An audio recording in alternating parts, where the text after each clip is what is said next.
one thing, I've been to a couple of these panels now, Hazbin panels, and I noticed that among the cast and you, Vivienne, there's such a rapport, and yet you don't do the show together, right? No. You're all by yourselves. Right. So what do you think is behind that? Like, what is you have such great energy together, and not every cast does. I mean, some do, but you guys don't even. You're saying the right thing. We are better than most casts. Absolutely right. Yes. I think what so much of it is that a lot of us knew each other from before, and even if we didn't know each other personally, so many of us have crossed paths in the Broadway community. Yep. That, like, our rapport existed just within that we've been together for so long. In a bigger way, and now we get to come in together and get to know each other. And we've been on the road with these cons for the past couple of years, so we've gotten to travel together. And I genuinely like these people, which is nice. There's a real theater kid energy to this cast, regardless of who's done theater. Even though most of us have. We've auditioned together, you and I. That's right. For something several years ago. Oh my God, that's right. Before I lost my hearing. Yeah. I'm so sorry to hear that. I stole was it an from actor you. before I lost my hearing. I forgot to. I stole your hearing that day. That was so fun. I'm so sorry about that. You and God both. And the pregnancy. Probably how you can lose your hearing from pregnancy. Oh Lord! Oh my God! Well, anyway, there's a theater connection. No, but I really think that's it. I think that theater kids are different, and I mean theater kids a state of mind. It's not whether you've done theater. It's just there's a theater kid energy that says like, I know you, I see you, I like you. Gay, straight, otherwise. Crazy. I'm just gonna. Well, I see you in there is a big phrase that I use a lot in the theater community. Is like whether or not you've been on stage, I can always smell a theater kid a mile away, whether or not they've put a foot on stage. I think it's nice that a show like this, and people in the cast have that I see you energy, rather than the sort of like I'm up here and you should praise me energy. It's the I am you.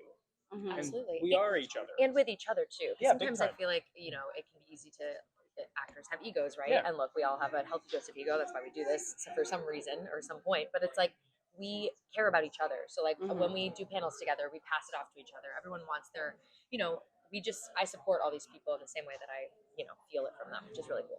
It really comes across. Good. Yeah. It's honest. I have a question. So when you were developing the show, like looking back, how long was this a thought in your head? Where did this percolate? Did you Let us take you all the way back. Did you take Ambien one night and woke up and you're like, this is it? No, that's what I was like. I get asked a lot, like, how'd you come up with all this? And I'm like, it's not an easy answer because there wasn't just a day it happened. There was almost like development I did internally as I was growing up, because some of the characters I've had for a really long time, and I've always liked like edgy. I was like, demons and serial killers and all that. And as I was developing my work, I think like where I landed with it was I wanted to do like an adult comedy where all the characters existed, like they all died in different time periods. And I was like, oh, that'll be fun. Like all these time period characters, they're crazy, like, like the character from the 50s is like, what's going on with the 80s, and so like there was a version of Hazbin that was like that shallow. But as I like was developing it, it was actually the series BoJack Horseman, which is my favorite animated show. So well done. That show showed me, I don't have to stick to like an episodic comedy, because that's what I think I was thinking it would be, because that's all adult animation was. And so when I saw that show, I was like, wait, I can tell the story. And then I pivoted really hard into that because I've always wanted to tell stories. I don't like episodic stuff for myself. I like it to watch, but I don't like it to like I really love stories and telling stories and arcs. So that's kind of, I think, where it finally started to materialize. So that was around like in college, after college era is when the show came together. You're fantastic at it. Thank you. No shit. You've done a for real. terrific job. Episodic is so like there's so much. It's actually challenging. If you told me to like make an episodic show, I'd actually have a much harder time than anything else, because I need characters to develop. I need it. I can't stick to the status quo. So I need to know, I know we're without spoilers, how does this one over here fit into season 2 after his seemingly definitive ending? Oh, Wait, which character? There's 2. Oh, that's right. Yeah. I figured so. I'm not sure. Well, we now have seen the clip. Yes. So I think it's kind of obvious that he's not physically there. Right. So I think like where he sits in season 2 is he becomes the manifested representation of Lute's deteriorating mental health. Yeah. Slash grief, perhaps. Slash Yeah. grief, yeah, because like she is a character that, as we learn in the show, is not taken as seriously as I think she should be, or at least she sees herself as. And he was the only character that really gave her that purpose and that support.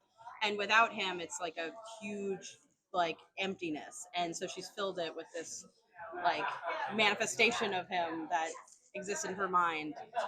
And I like it because it allows us to write him as himself because she knew him, but it also allows us to sort of make him extra like this is her version of this guy.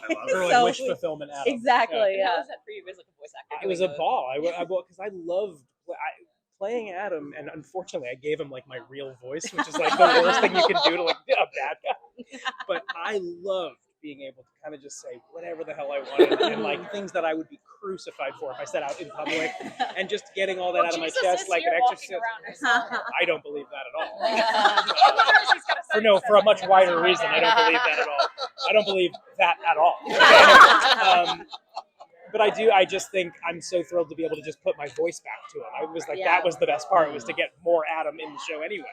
And so I was just pumped that he was there at all. In what capacity, I didn't give a fuck. I was so thrilled to have him back. I was very determined to make sure we had more time with him because, like I said, like I really wanted more time with him as a villain. So to allow him to stay in this duo dynamic with Luke is really, again, really fun to get more time. To joke snipe, as another character that used to be part of the arc, to just be a joke sniper now to like come in and be funny and like have no real true blue stakes, but to be there for someone else. Yeah, the best. Second banana never tasted so good.